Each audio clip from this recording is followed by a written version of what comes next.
Naiuwi na sa kanilang bayan sa Pampanga ang labi ni Alfred Menjola, ang pinaslang na star witness laban sa Dominguez Carnapping Group.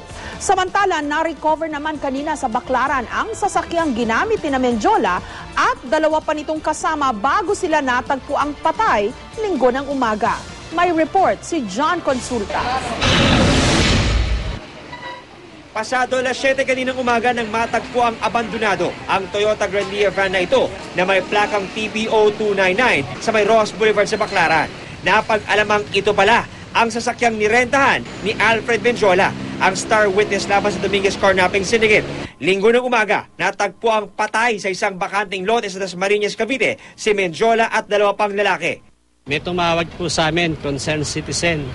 Alleged, nire-report yung sasakyan na yan na abandoned since nung Sunday night. Pinostihan muna ito ng ilang miyembro ng SWAT. Maya-maya pa, binuksan na at ininspeksyon ang loob ng sasakyan. Dito nakita ang ilang gamit na pinaniniwala ang pag-aari ni Menjola. Nakita rin ang isang cellphone, packaging tape, plastic tire wrap, isang bala at mga resibo. Bumuna ng Special Investigation Task Group ang Cavite Police para tutukan ang kaso. Pero hindi pa man natatapos ang investigasyon. Malakas na ang paniwala ni DILG Secretary Jesse Robredo na posibleng ang Dominguez Carnapping Group ang nasa likod ng pagpaslang kay Menjola. Wala pa ho kung ganung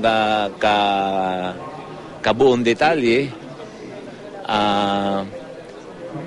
Pero may mga report na ho sa amin na malaki yung posibilidad na ganito nga.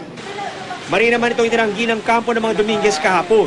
Tiniyak naman ni Robredo na mahigpit ang ginagawang pagbabantay kina Raymond at Roger Dominguez na nasa kustudiya pa rin ng PJMP. Samantala, naayuwi na sa kanyang bayan sa Pampanga ang mga labi ni Menjola. Tumanggi muna magpaunlak ng panayam sa harap ng kamera ang kanyang pamilya para na rin daw sa kanilang kaligtasan. Pero sa likod ng kamera, naikwento ng kanyang kaanak na Sabado ng gabi ay katext pa raw nila si Menjola. Nagyaya pa nga raw ito ng dinner. Pero dahil alam daw nilang may threat sa buhay nito, ay hindi rin nila ito napagbigyan. Madalas na rin daw mabanggit noon ni Menjola na delikado ang kanyang buhay dahil sa pagiging star witness sa kasong carnapping. John Consulta, GMA News.